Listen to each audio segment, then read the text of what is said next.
अस्सलाम वालेकुम। CS610 का लेक्चर नंबर 13 करना है और उसको मैं दूसरी दफ़ा रिकॉर्ड कर रहा हूँ क्योंकि पिछली दफ़ा पता नहीं रिकॉर्डिंग क्रैश हो गई थी। बहरहाल इसमें हमने फाइबर मोडेम्स और रिपीटर्स और इस तरीके की एक और डिवाइस होती है ब्रिज, इसको उसके बारे में पढ़ना है। ये कौन सी डिवाइसेस होती हैं? ये बेसिकली आपके लैन को एक्सटेंड करें। आपका जो लोकल एरिया नेटवर्क होता है, चूँकि आपको पता है उसकी जो वायर की लेंथ होती है वो फिक्स्ड होती है, उससे ज़्यादा नहीं हो सकती, तो उसको एक्सटेंड करने के लिए यूज़ होती हैं। Okay, LAN technologies are design to operate within the same building. के लैन टेक्नोलॉजीज़ ऐसी होती हैं कि उनको वो ऐसी डिज़ाइन की जाती हैं कि वो एक बिल्डिंग के अंदर ही ऑपरेट कर सकती हैं।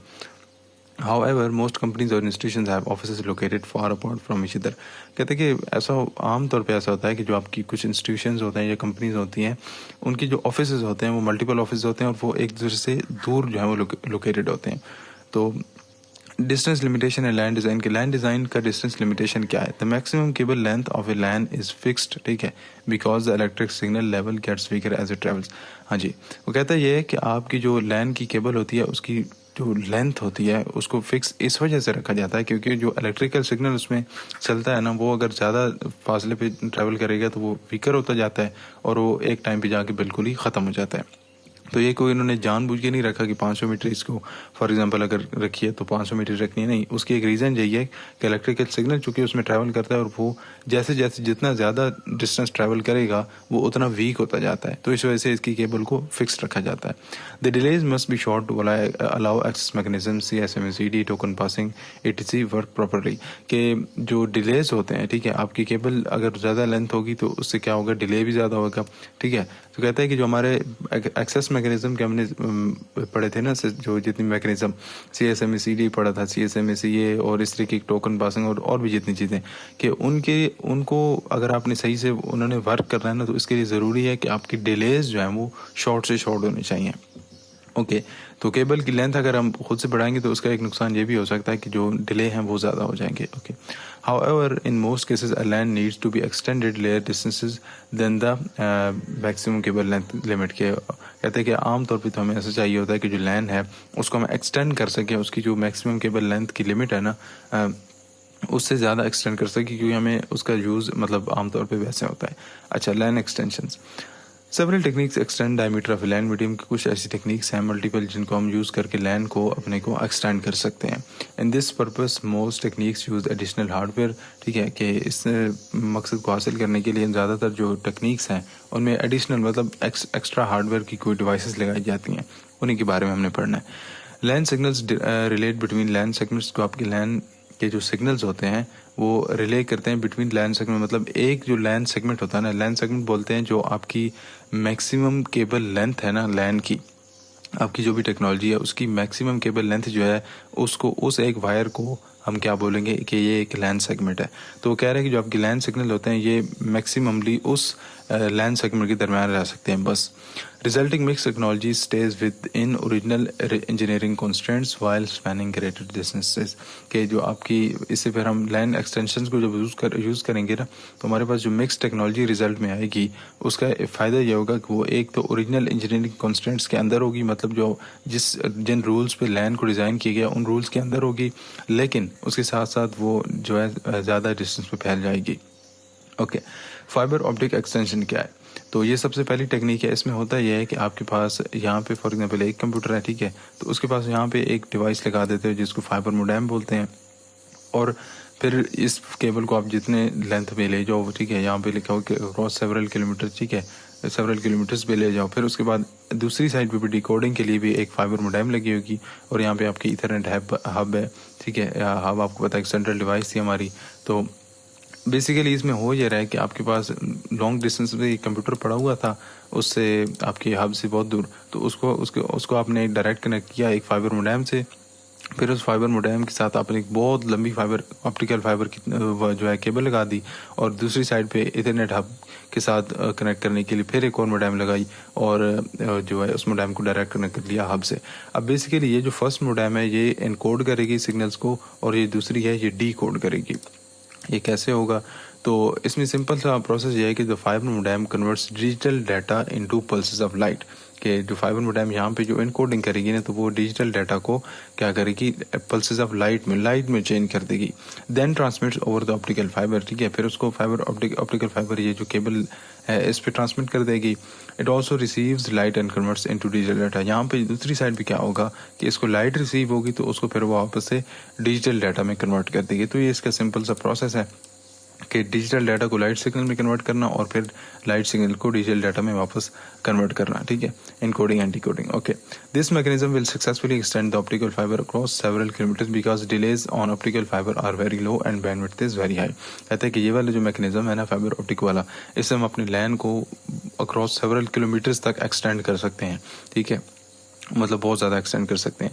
Because delays on optical fibre are very low and bandwidth, क्योंकि जो ऑप्टिकल फाइबर आपकी केबल होती है इसमें डिले बहुत लो होता है। बिकॉज इसमें जो है सिग्नल वो लाइट की फॉर्म में होता है और लाइट की आपको पता है कि वो लाइट उस तरीके से वीक नहीं होती जिस तरीके से इलेक्ट्रिकल सिग्नल वीक होते हैं। तो और लाइट की स्पीड भी बहुत ज़्यादा तेज़ होती है, तो इसकी बैंडविड्थ भी हाई होती है और इसका डिले भी कम होता है। ओके, अब रिपीटर एक और डिवाइस है और एक और टेक्निक है जिससे हम लैन को एक्सटेंड कर सकते हैं। Repeaters are used when copper wire communication is carried out, कि जब आपकी लैन में कॉपर वायर यूज हो रही थी तब हमें रिपीटर्स यूज करने पड़ते हैं। Okay, according to the fact that electrical signals get weaker while travelling over copper wire की, जब आपके इलेक्ट्रिकल सिग्नल्स कॉपर वायर में या किसी भी मेटल की वायर में जब वो ट्रैवल करते हैं तो वो वीक होते जाते हैं डिस्टेंस के साथ साथ। बिकॉज जो आपकी वायर है ना वो रेजिस्ट करती है इलेक्ट्रिकल फ्लो को, करंट के फ्लो को, तो उस रेजिस्टेंस के खिलाफ फिर वो सिग्नल जब ट्रैवल करते हैं तो वो वीक होते जाते हैं। Okay, repeater is use to increase the signal strength. Repeater का सिंपल सा काम ये होता है कि वो सिग्नल की स्ट्रेंथ को एम्पलीफाई कर देता है, इंक्रीज कर देता है। इसको आप एम्पलीफायर भी कह सकते हैं। It amplifies the weakening signal received from one segment and then retransmit into another segment. तो रिपीटर को दो मैक्सिमम साइज की जो सेगमेंट होते हैं उनके दरमियान लगाया जाता है। ये एक सेगमेंट से सिग्नल रिसीव करेगा, ठीक है, वीक सिग्नल, क्योंकि आपको पता है कि जब यहाँ तक एंड तक बिल्कुल पहुंचेगा ना सिग्नल लैन का, तो वो बिल्कुल अपनी कमज़ोर सबसे कमज़ोर हालत में होगा। तो फिर वो रिपीटर के पास आएगा, रिपीटर उसको मैक्सिमम उसको करेगा, एम्पलीफाई करेगा, उसकी स्ट्रेंथ को इंक्रीज करेगा और फिर उसको अगले सेगमेंट पे डाल देगा। ओके, अब यहाँ पे मसला ये है, कहता है कि one repeater doubles two repeaters triple the maximum cable length limitation, कि एक रिपीटर अगर आप लगाएं तो उससे आपकी केबल लेंथ की जो लिमिटेशन है वो डबल हो जाएगी। मतलब अगर नॉर्मली 500 मीटर की केबल थी तो अब वो जो है वो 1000 तक पहुँच गई, ठीक है। टू रिपीटर अगर लगाएं तो उससे ट्रिपल हो जाएगी, मतलब 1500 मीटर तक आप चले गए, ठीक है, इस तरीके से। Computer attach to different segments communicate as if they are connected to the same cable, के जो से डिफरेंट सेगमेंट से कंप्यूटर कनेक्टेड होते हैं ना डिफरेंट केबल से, वो एक दूसरे से ऐसे ही कम्युनिकेट करते हैं जैसे वो एक ही सेम केबल से कनेक्ट होंगे बिकॉज ऑफ रिपीटर्स। अच्छा, अब मसला यह है कि it is to be noted that we can not increase the maximum cable length as many times as we wish just by adding, कि हम ऐसे नहीं कर सकते कि हम रिपीटर्स लगाते जाएं और एक मुल्क से दूसरे मुल्क में लाइन ले जाएं, नहीं। Because the reason for this is that every repeater introduces a delay. हाँ जी, हमने देखा था कि CSMA-CD और इस तरह की मैकेनिज्म जो है ये इनको डिलेज अच्छे नहीं लगते। तो अगर डिलेज हमारे ज़्यादा हो जाएंगे तो फिर CSMA-CD और इस तरीके के मैकेनिज्म जो भी थे, एक्सेस मैकेनिज्म जो हमने पिछले लेक्चर में पढ़े थे, वो जो है सही से वर्क नहीं करेंगे, क्योंकि ज़्यादा डिले होगा तो फिर एक ही कंप्यूटर जो है वो एक बेचारा वेट करता रहेगा और दूसरा डाटा भेजते ही भेजता रहेगा, तो इस तरीके से इश्यूज़ होंगे। Ethernet standard specifies that any tool station cannot be separated by more than 4 repeaters। कि जो आपके Ethernet के स्टैंडर्ड्स हैं, ठीक है, वो ये डिफाइन करते हैं और स्पेसिफाई करते हैं कि आपके जो भी कोई भी दो कंप्यूटर्स हैं ना, ठीक है, उनके दरमियान आप मैक्सिमम 4 रिपीटर्स लगा सकते हो, बस 4 रिपीटर्स से ज़्यादा नहीं लगा सकते, क्योंकि 4 रिपीटर्स से ज़्यादा लगाओगे तो फिर डिले इतने ज़्यादा बढ़ जाएगा कि आपकी CSMA-CD सही से वर्क ही नहीं करेगी और फिर आपका सारा नेटवर्क जो है वो ख़राब हो जाएगा। ओके, अच्छा, लिमिटेशंस और इसकी डिसएडवांटेज क्या है। सबसे पहले तो ये है कि ये फ्रेम फॉर्मेट को रिकॉग्नाइज नहीं करता, मतलब इसको नहीं पता कि फ्रेम किस फ्रेम फॉर्मेट का आ रहा है।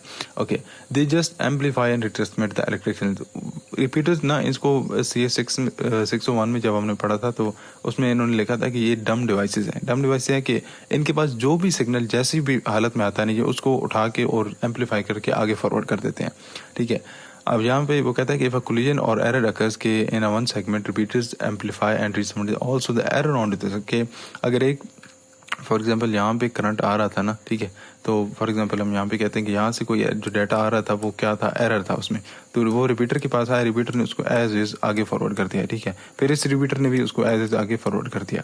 तो मतलब ये एरर्स वगैरह को नहीं देखते कि डाटा सही है या नहीं गलत है, जैसा है बस जैसा डाटा है ना उसको एम्पलीफाई करके आगे भेज दो। ओके,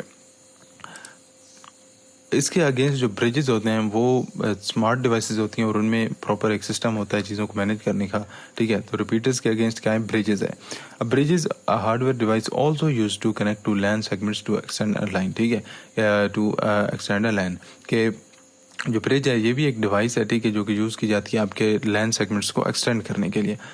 लेकिन unlike repeater a bridge uses two NICs to connect to सकते हैं। हाँ जी, ये क्योंकि इसमें एनआईसीज लगे होते हैं। एनआईसी को हमने पढ़ा था कि नेटवर्क इंटरफेस कार्ड था, हमारे पास एक डिवाइस थी जो कि बहुत सारी चीज़ें कर सकती थी, मल्टीपल जो है इसके ऑपरेशन से।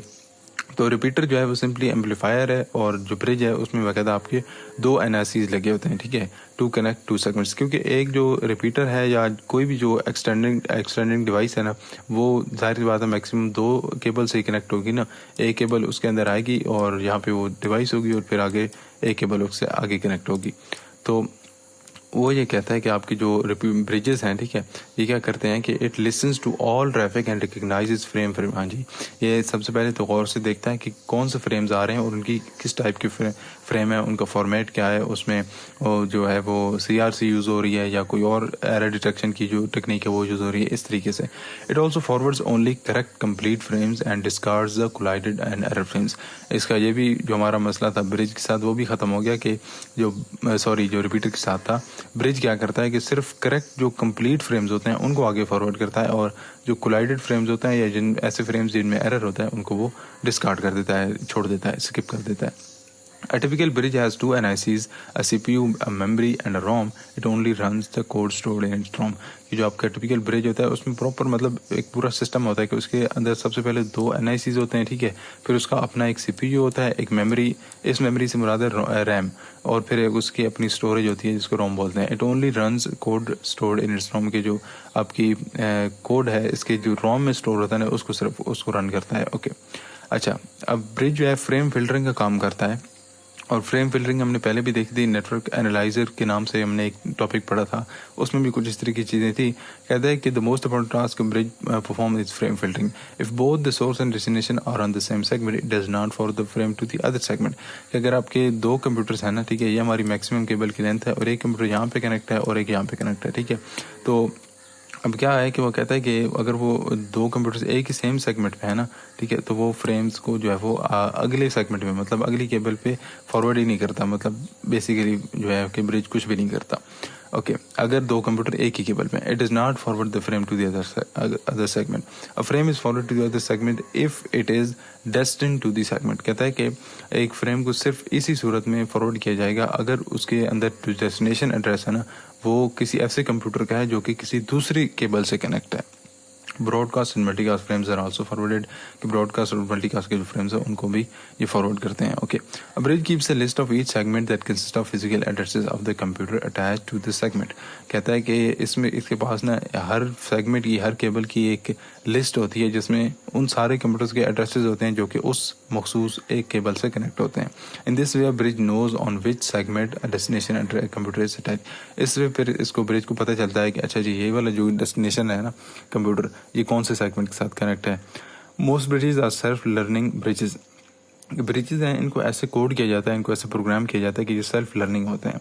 ये करते क्या है कि as soon as a frame arrives to a bridge, जैसे ही इनके अंदर एक फ्रेम आया ना तो ये इसके अंदर it extracts a source address from its header and automatically adds it in the list for the segment. कहता है कि ये इससे सोर्स का एड्रेस निकाल लेता है उस फ्रेम से, ठीक है, और उसको ऐड कर देता है उस लिस्ट में।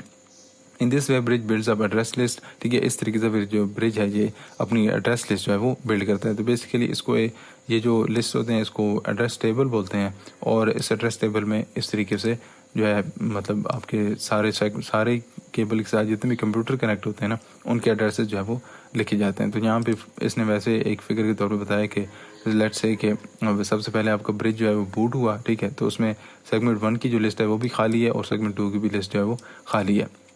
अच्छा, यू सेंड्स टू वी, ठीक है, यू ने डाटा भेजा वी को, ठीक है, तो यू का जो है वो सोर्स का वो आ गई इसकी सोर्स एड्रेस यहाँ पे उसने स्टोर कर लिया, ठीक है। वी सेंड्स टू यू, तो अब वी का यू का इसके पास पहले से था, ठीक है, तो अब वी का भी स्टोर कर लिया, ठीक है। फिर इस तरीके से यहाँ पे जी ने कोई ब्रॉडकास्ट किया, ठीक है, जी सेगमेंट 2 पे था, ठीक है, तो उसके उस सेगमेंट 2 की लिस्ट में उसका एड्रेस लिख लिया। इस तरीके से मतलब ये अपना एड्रेस टेबल जो है वो बिल्डअप करता है। And that's it.